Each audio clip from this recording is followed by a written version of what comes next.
Hello and welcome to the channel where we discuss medical topics and lifestyle. In today's video, we are talking about the physiology of sleep. So we're going to be covering the circadian rhythm, rapid eye movement sleep, so REM and non-REM. We're going to be talking about the stages of sleep and the sleep cycle. So let's get into the video right away. Out of the 5 pillars of functional medicine, lifestyle medicine, we have exercise and movement, nutrition, stress, relationships, and sleep and relaxation.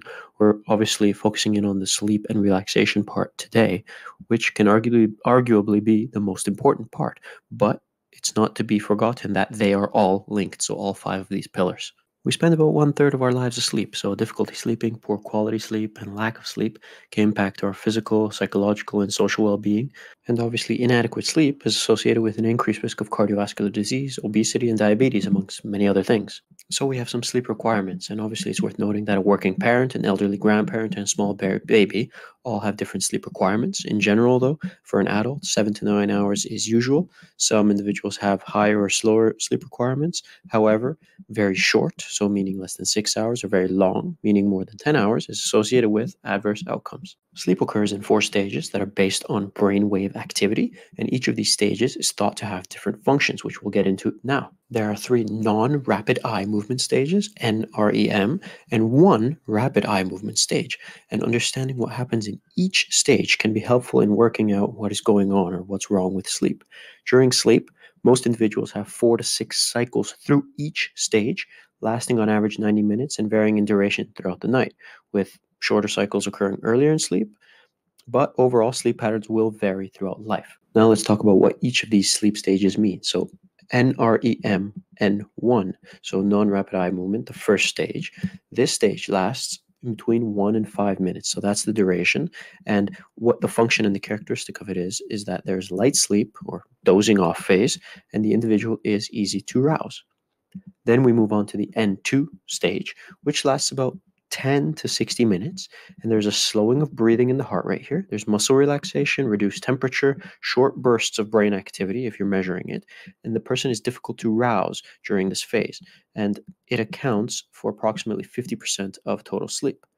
Then we have N3, which is the slow wave deep sleep phase, which lasts about 20 to 40 minutes, which just goes even beyond N2. So there's a further relaxation of muscles and slowing heart rate, reduced bodily temperature. It's difficult to rouse the sleeper. There are delta waves when you're measuring the sleep pattern on the EEG, and this is a critical stage for restorative sleep, bodily recovery, growth, and immune function, and it's thought to contribute to creativity and memory, actually. So you need to be hitting this stage of sleep, absolutely. And then we finally have REM, which is rapid eye movement stage. This stage lasts, the duration is 10 to 60 minutes, and this is when the brain activity is similar to that when it's awake. So the body will become atonic, meaning atonic, aside from muscles of respiration and eye movements. The eyes will be moving rapidly, hence the name REM, and you can have vivid dreams during this stage. REM sleep episodes lengthen in duration as the night progresses, and it's thought to be essential for memory, creativity, cognition, and learning. So all stages are critical. Let's just put it that way. So these sleep stages that we just described, look how much time it takes to get through each stage of sleep. In total, it takes about 90 minutes to accomplish 1 cycle of sleep, so to get through all of it. So that's the critical thing to remember here, that it takes 90 minutes to get through 1 entire cycle. So if your sleep is broken, that's not a good thing, because you're not hitting the deeper stages of sleep in the N3 and the N4, and you're not completing the cycle, which you need to be completing, and you do complete a few of them throughout normal sleep. Now let's go ahead and break down sleep and the circadian rhythm. So what does the circadian rhythm actually mean? So what is that? So the circadian rhythm is a brain clock in the brain. So it's in the hypothalamic suprachiasmatic nucleus in the brain, and it maintains synchrony between the environmental light and dark cycles and the physiology and our behavior. So that's what the circadian rhythm means. And it's important to note that sleep is bidirectionally aligned with circadian rhythm. So let's explain what that means. So sleep follows an endogenously derived circadian rhythm. So it follows the circadian rhythm that is in your brain, that the brain sets the pace. But at the same time, simultaneously, it guides the circadian rhythm presentations as an exogenous stimuli. So sleep follows it, but also guides it. So in other words, circadian rhythm disturbances can contribute to poor sleep, But just as much as poor sleep can lead to circadian misalignment. So if your sleep is disordered, insufficient, or poor. And this is a really important concept to understand, because if you want to have a good night's sleep, you have to actually tackle both. You can't just tackle one side of the coin. You have to tackle both in a functional approach. So we have melatonin and cortisol. These are the two things that help regulate our sleep. But it's important to realize that we have to influence both of them throughout the day. So you can't just say, oh, I'm just going to take some melatonin before bed and get a good night's rest. That's not how it works. You have to impact both throughout the day. So essentially, what I'm saying is what you do upon waking and during the day has a role in what happens in the evening later on. So it's all connected. This is why you have advocates of morning light right away, first thing when you wake up, because that sets the motion, sets the process in line, sets the circadian rhythm on a nice path throughout the rest of the day, impacts the cortisol and the melatonin. And so sleep and the circadian rhythm, it's a very complicated process actually, and it's all quite linked together.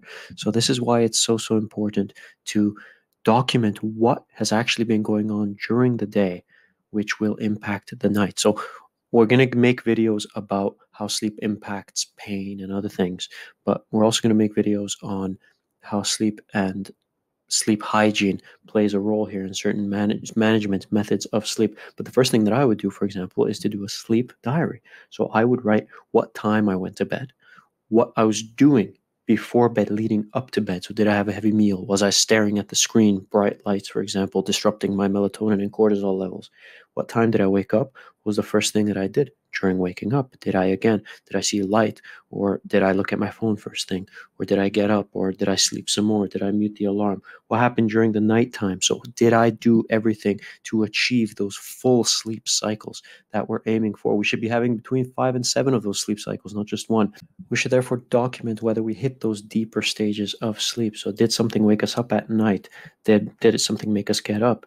Is there any sleep-related behavior? So did the partner report anything that we were tossing and turning, for example? How did we feel when we woke up? Did we feel tired? Did we feel groggy? How many hours did we sleep?